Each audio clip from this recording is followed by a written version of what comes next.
Hello everyone, welcome to English Shorthand classes. Exercise 4. Get ready for the dictation. Start. As I said, I was going to view this piece of legislation from a philosophical angle. I feel that today ours is not only an atomic age, this is also an age of indifference. Coupled with that, we now see that it is the age of adulteration, pollution, and age of abject pollution.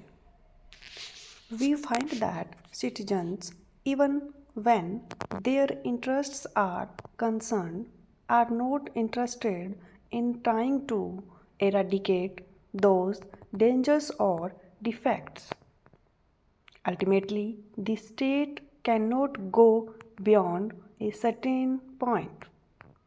It is the citizens' rightful vigilance and active involvement which can really do a lot in terms of eradicating some of these social evils.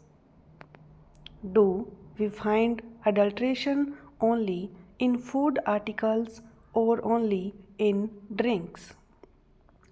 I dare say adulteration and pollution are found these days in each and every field.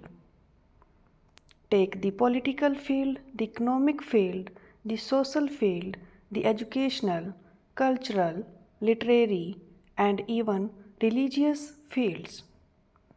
In fact, no field of human activity is today left out where there is not some kind of adulteration practiced.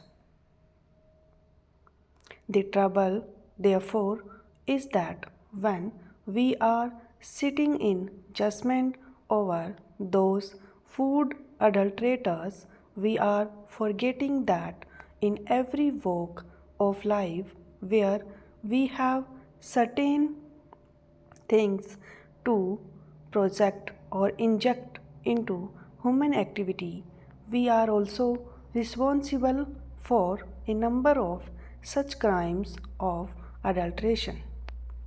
Therefore, I feel that when we look at this problem, we should not forget to look at this problem in its totality also.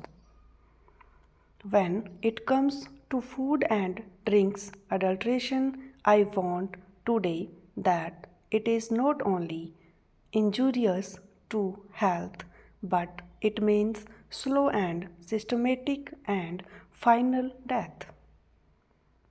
Death may come at the end, but before it come finally, the man is failing in health, failing in the energy, and failing in exhibition because of the adulteration. Therefore, I feel that if you want to tackle this problem, then the government must also, through this legislation, do two things. The minister has already made a mention of it. First is the implementation. Implementation must be quick and speedy, and he must guard against possible increase in corruption also, because after all, when the state machinery or any machinery for that matter has to implement, we must not empower that machinery with such powers that the honest and the innocent are harassed. I know the minister himself said in the beginning that undue punishment and harassment will not be done to honest traders in this regard.